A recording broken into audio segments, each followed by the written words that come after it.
Welcome back students, next gen commerce में आपका स्वागत है।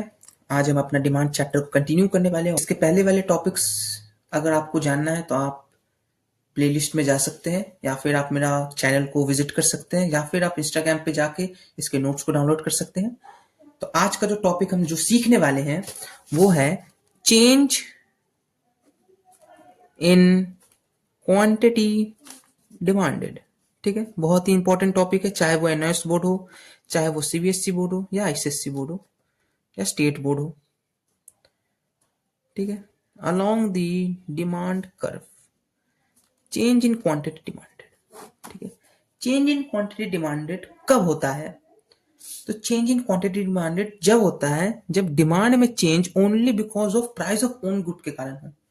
जिस गुड को हम स्टडी कर रहे हैं, मान लीजिए गुड एक्स, अगर उसके प्राइस में चेंजिंग आ रही है, बढ़ रहा है, घट रहा है, तभी चेंज इन क्वांटिटी डिमांडेड और movement along the demand curve लागू होता है। इसके दो कंडीशन होते हैं। पहला condition expansion of demand, movement along the demand curve इसमें डाउनवर्ड होता है, आप देख सकते हैं ऐसा होता है।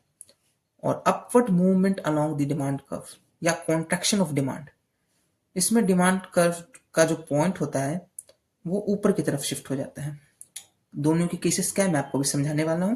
सबसे पहले हम ए केस के ऊपर ध्यान देते हैं। इसमें एक्सपेंशन हो रहा है। एक्सपेंशन मतलब डिमांड बढ़ रहा है। तो डिमांड बढ़ता कब है? आप लोग को पता है, डिमांड जब ही बढ़ता है जब प्राइस गिरता है।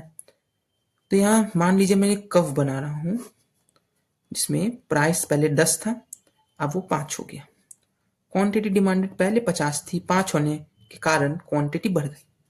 ठीक, अब हम यहाँ पे एक कर्व बनाएंगे। ठीक है, कर्व बनाएंगे, वो कर्व कुछ ऐसा बन के आएगा। ठीक है,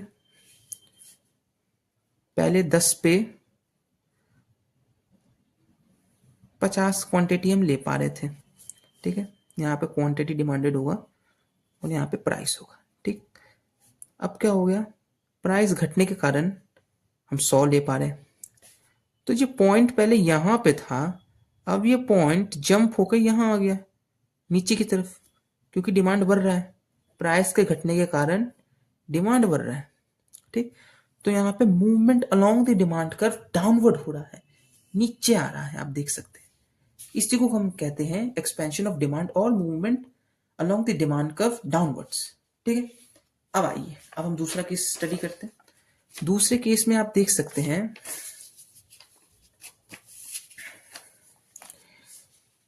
अपवर्ड मूवमेंट हो रहा है। अपवर्ड मूवमेंट कब होता है? जब प्राइस बढ़ता है और डिमांड घटता है।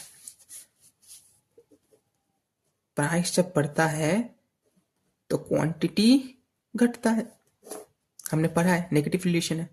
तो मान लीजिए पहले प्राइस 10 था, फिर हो गया 20, क्वांटिटी 100 से 50 हो गए। डायग्राम बना के देख लेते एक बार। यहाँ पे हम प्राइस, यहाँ पे हम क्वांटिटी डिमांडेड रख देते हैं और एक कर्व बनाते हैं। ठीक है, तो इस कर्व में आपको क्या देखना है, प्राइस पहले 10 थी तो मुझे 100 क्वांटिटी मिल रही थी, प्राइस बढ़ गई 20 हो गई, क्वांटिटी मुझे 50 मिलने लग गई। पहले यहाँ पे था पॉइंट, अब ये जंप होके यहाँ पे आ गया। अपवर्ड मूवमेंट हो रहा ना यहाँ पॉइंट का, अपवर्ड मूवमेंट हो रहा। तो यहाँ पे डिमांड का कॉन्ट्रैक्शन हो रहा है, डिमांड घट रही है, डिमांड इस केस में घट रही है।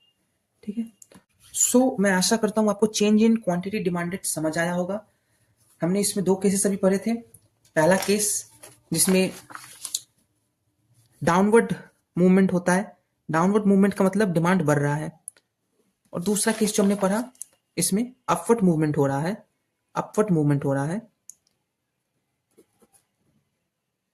इसका मतलब डिमांड में गिरावट आ रहा है। ठीक, तो आशा करता हूं आपको ये टॉपिक समझ आया होगा। और एक जरूर से याद कर लीजिएगा, इसमें डिमांड का चेंज जब प्राइस ऑफ ओन गुड के कारण होता है, तभी चेंज इन क्वांटिटी डिमांडेड या movement along the demand curve होता है। इसके दूसरे वीडियो में हम ये जानेंगे कि जब डिमांड में change other than price of own good के कारण होता है तो कैसा डिमांड में चेंज आता है, डिमांड कर्व में चेंज आता है। तो अगर आपको मेरा कंटेंट अच्छा लग रहा है तो प्लीज़ आप मुझे सब्सक्राइब कर सकते हैं, मेरे फेसबुक और इंस्टाग्राम पेज को फॉलो कर सकते हैं। ये नोट्स आपको वहाँ पे प्रोवाइड कर दिए जाएंगे। Thank you for watching, bye.